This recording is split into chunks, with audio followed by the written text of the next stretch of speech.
ఇక నేపాల్లో ఆకస్మికంగా సంభవించిన వరదల విషాదాన్ని మిగిల్చాయి. ఇక వరదల్లో 288 మంది భారతీయులు గల్లంతైనట్లుగా భారత విదేశాంగ శాఖ వెల్లడించింది.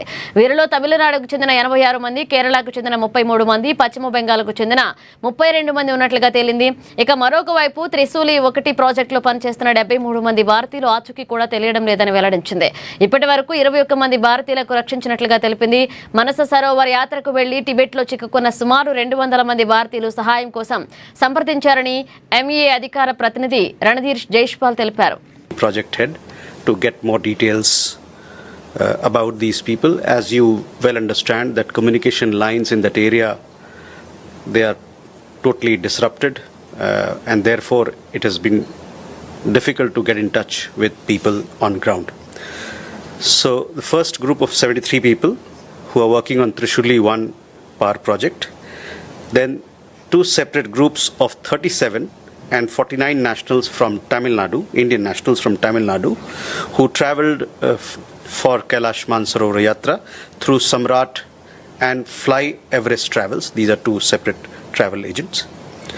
There are a group of 32 nationals from Indian nationals from West Bengal who travelled with the help of Samrat Travels in Timure, which is in Rasuwa district, where this particular disaster has happened.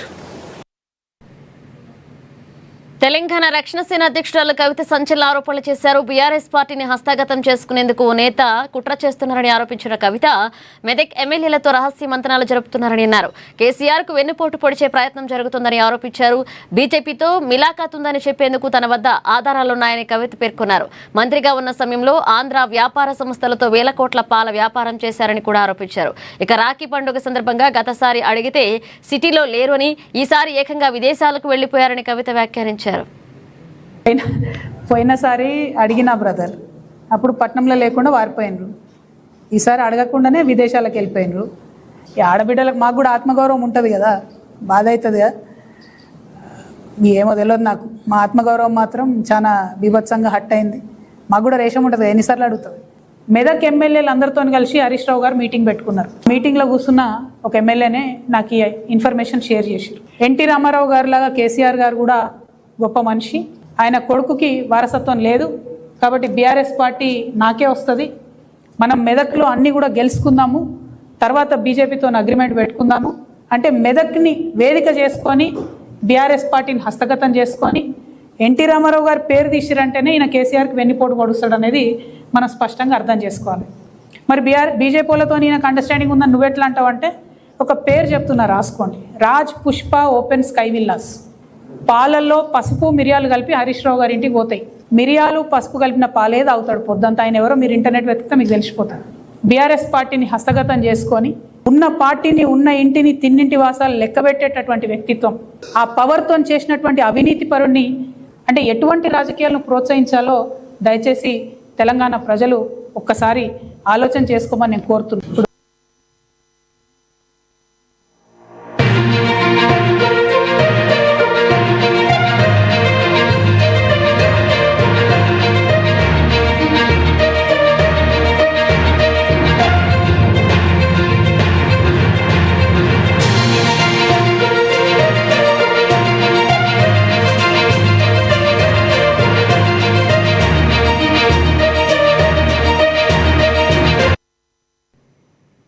హన్మకొండలో high tension వాతావరణం నెలకొంది. Polytechnic విద్యార్థుల నిరసనకు మద్దతు తెలిపేందుకు వెళ్లిన మాజీ మంత్రి హరీష్ రావును పోలీసులు అడ్డుకున్నారు.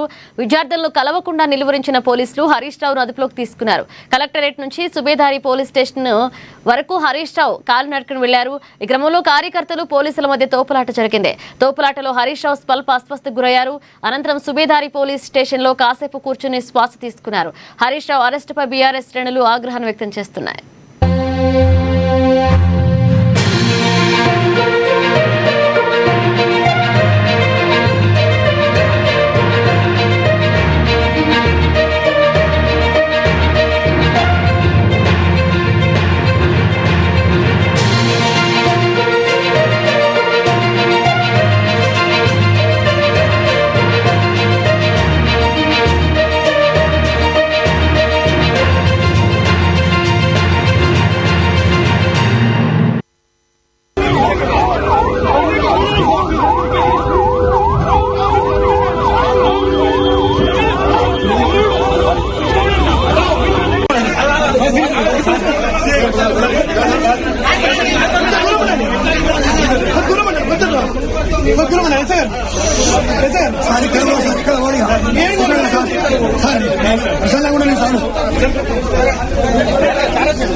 దులుపుకుంటున్నారని ఆగ్రహాన్ని వ్యక్తం చేస్తున్నారు. హిమాయత్ సాగర్ ఇకో పార్క్ పరిసరాల పర్యావరణాన్ని కాపాడేందుకు వెంటనే కఠిన చర్యలు తీసుకోవాలని డిమాండ్ చేస్తున్నారు.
సంగారెడ్డి జిల్లా అమీన్పూర్ మున్సిపల్ పరిధిలోని పీజీఆర్ కాలనీలో విగ్రహ ప్రతిష్టాపన కార్యక్రమం అంగరంగ వైభవంగా జరిగింది. శ్రీ బ్రహ్మసూత్ర మరకత శివలింగం, నవగ్రహ, నాగదేవత విగ్రహాలను ప్రతిష్ఠించారు.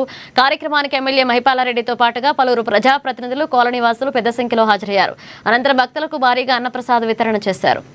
దృష్టి కుంభము అంటారు, అంటే ఒక అన్నాన్ని రాశిలాగా పోస్తే వచ్చినటువంటి దాన్ని. అప్పుడు అందరూ ఒక వరుసలో వచ్చి ముందుగా అద్దంలో స్వామిని చూసి నమస్కారం చేసుకొని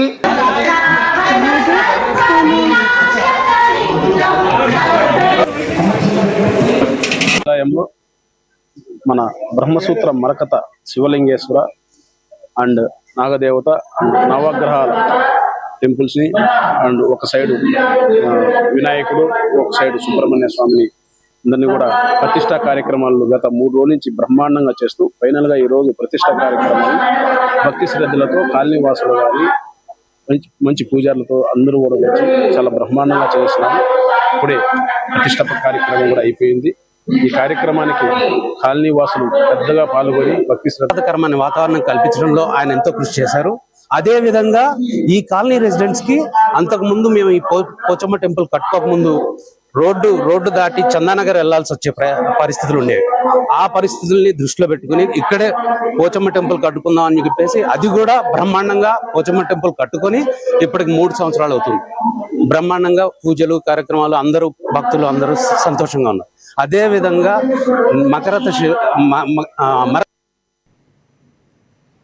నిజామాబాద్ జిల్లా డిచ్పల్లి మండలం మెట్రాజ్పల్లె గ్రామంలో దొంగలను రైతులు పట్టుకున్నారు. పంట పొలాల్లోని బావి మోటార్లు, సర్వీస్ వైర్లు దొంగిలించి ఆటోలో తరలిస్తుండగా రైతులు గుర్తించారు. వెంటనే వారిని పట్టుకుని పోలీసులకు అప్పగించారు.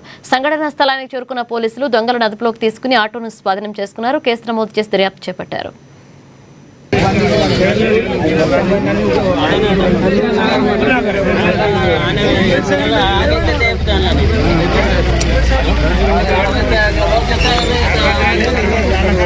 ఇప్పుడు చేసిన అంటాడా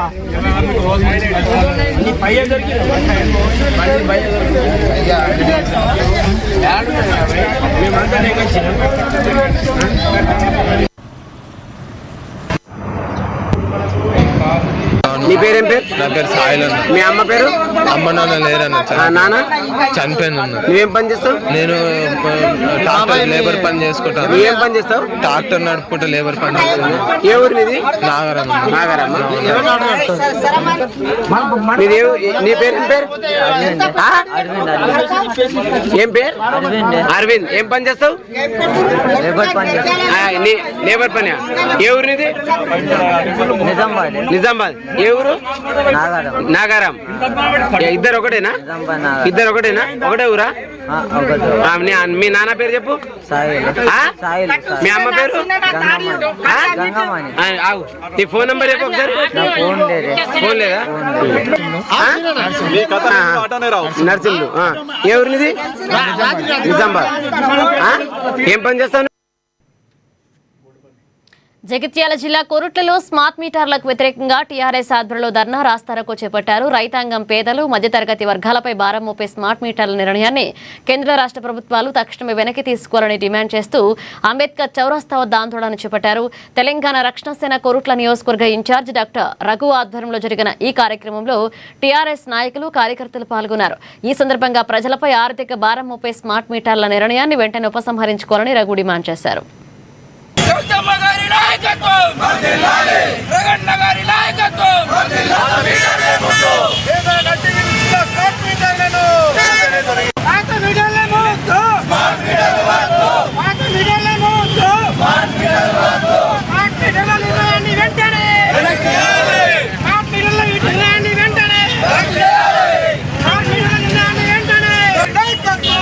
ఈ రోజు రాష్ట్ర ప్రభుత్వం నిర్ణయం తీసుకున్న స్మార్ట్ మీటర్లకు మేము వ్యతిరేకం కాదు, కానీ మాకు ఏదైతే ఈ ప్రీపెయిడ్ వ్యవస్థ తీసుకొస్తారో, అంటే ఫోన్ లో రీఛార్జ్ చేసుకుంటేనే ఫోన్ నడుస్తుంది, అదే విధంగా కరెంటును ఏదైతే రీఛార్జ్ చేస్తేనే కరెంటు వస్తుందనే నిర్ణయాన్ని ప్రభుత్వం తీసుకుంటుందో దీనికి టీఆర్ఎస్ పార్టీ అభ్యంతరాలు ఉన్నాయి.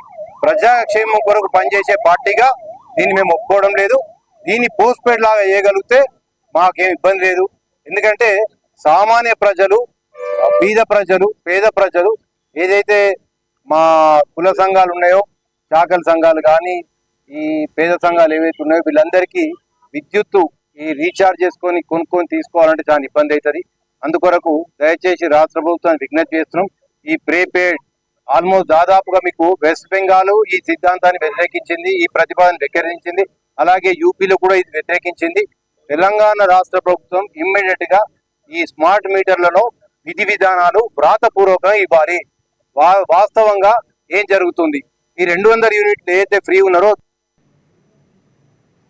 నిజామాబాద్ జిల్లా కేంద్రంలో ఉద్యోగుల జేఏసీ ఆధ్వర్యంలో మహాధర్నా చేపట్టారు. పెండింగ్ లో ఉన్న ఉద్యోగుల సమస్యలను వెంటనే పరిష్కరించాలని డిమాండ్ చేస్తూ ధర్నా చౌక్ లో టీఎన్జీఓ ఉద్యోగులు ఆందోళన దిగారు. 6 పెండింగ్ డీఏలను విడుదల చేయాలని, 2వ పీఆర్సీ అమలు చేయాలని, ఉద్యోగులకు రావాల్సిన 10,000 కోట్ల రూపాయలు పెండింగ్ బిల్లులను చెల్లించాలని ఉద్యోగ సంఘాల నేతలు డిమాండ్ చేశారు. రాష్ట్ర జేఏసీ పిలుపు మేరకు ఆందోళన చేపట్టామని జిల్లా జేఏసీ నాయకులు తెలియజేశారు.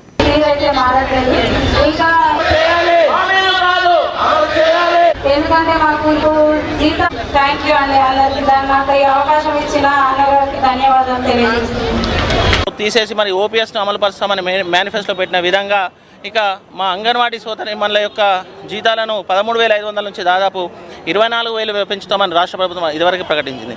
అంతేకాకుండా మా విఓఏ సోదరుల యొక్క జీతభత్యాలు కూడా కేవలం చాలని జీతాలతో మరి వాళ్ళు కూడా పనిచేస్తున్నారు.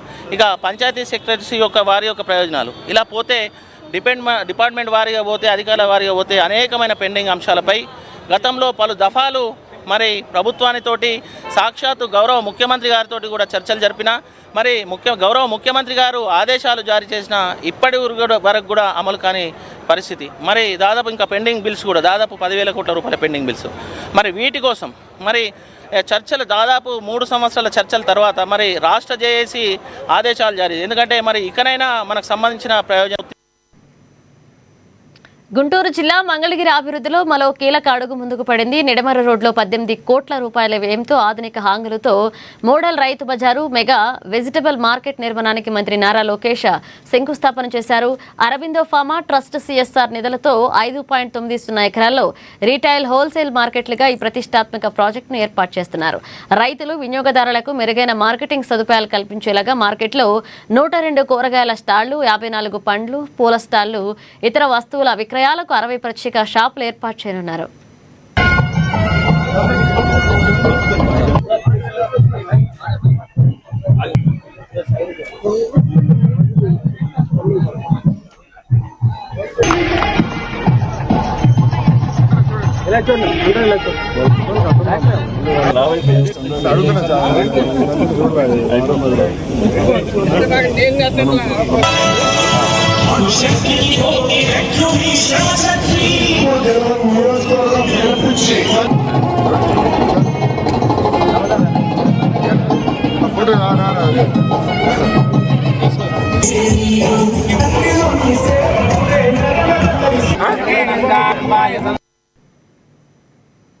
మత్స్యకారుల భద్రతా విషయంలో ఏపీ ప్రభుత్వం పూర్తిగా విఫలమైందని తిరుపతి ఎంపీ గురుమూర్తి ఆరోపించారు. ప్రతి 2-3 నెలలకు మత్స్యకారుల బోట్లు ప్రమాదాలకు గురవుతున్నాయని ఆయన అన్నారు. ఆగస్టులో అంబేద్కర్, కోనసీమ బోట్లకు చెందిన 9 మంది మత్స్యకారులు సముద్రంలో చిక్కుకున్నారని తెలిపారు. మత్స్యకారులకు శాటిలైట్ ఫోన్లు, బోట్లకు నావిగేషన్, పవర్ బ్యాకప్ సదుపాయాలు కల్పించారని డిమాండ్ చేశారు. దయనీయంగా మారడం పొరపాటుగా మారిపోయింది. రీసెంట్గా ఆగస్టు 3వ తేదీ అంబేద్కర్ కోనసీమ జిల్లా ఓడల రేవు దగ్గర నుంచి బయలుదేరినటువంటి బోటు పేరు Shri Mutyalamma, registration number IND AP E8MO 135 అనే బోటుకు సంబంధించి ఈ బోటు ఎందుకు వాళ్ళకి శాటిలైట్ ఫోన్స్ ఎందుకు అందివ్వకూడదు ప్రతి బోటుకు సంబంధించి? ఈరోజు చాలా మంది మత్స్యకారులు నా దృష్టికి తీసుకొచ్చారు. ఏమని? దానికి ఇచ్చినటువంటి ట్రాన్స్పాండర్లో టెక్నికల్ ఇష్యూస్ ఉన్నాయి. అలాగే ఈ నావిగేషన్ ఎక్విప్మెంట్ ప్రాపర్గా పనిచేస్తుంటే నిరాటంకంగా దానికి సోలార్ ప్యానెల్స్ అమర్చి వాళ్ళు ఎక్కడుంది అనేది ఈజీగా ఐడెంటిఫై చేయడం, వాళ్ళని రెస్క్యూ చేయడం చాలా ఈజీ అవుతుంది. కానీ వీటి మీద ప్రభుత్వం ఎందుకు దృష్టి పెట్టట్లేదు అంటే మత్స్యకారుల యొక్క ప్రాణాలకి విలువ లేదా? మత్స్యకారుల జీవితాలు ఏ విధంగా ఉంటాయి? ఒకరోజు సముద్రంలోకి వేటకి వెళ్తే వాళ్ళు తిరిగి వచ్చే వరకు సముద్రం ఏ విధంగా అయితే మహబూబాద్ జిల్లా నరసింహపేట మండలం రూప్లా తాండాలో అక్రమ గుడుంబ తయారీ స్థావరంపై పోలీసులు దాడులు చేపట్టారు. ఈ దాడుల్లో 15 లీటర్ల అక్రమ నాటుసారాను స్వాధీనం చేసుకున్నారు.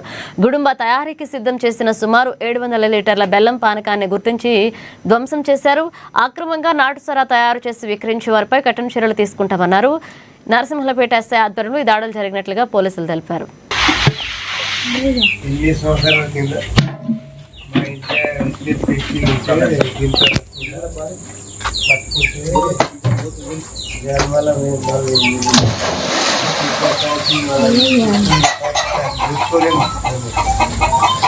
Upender face to face.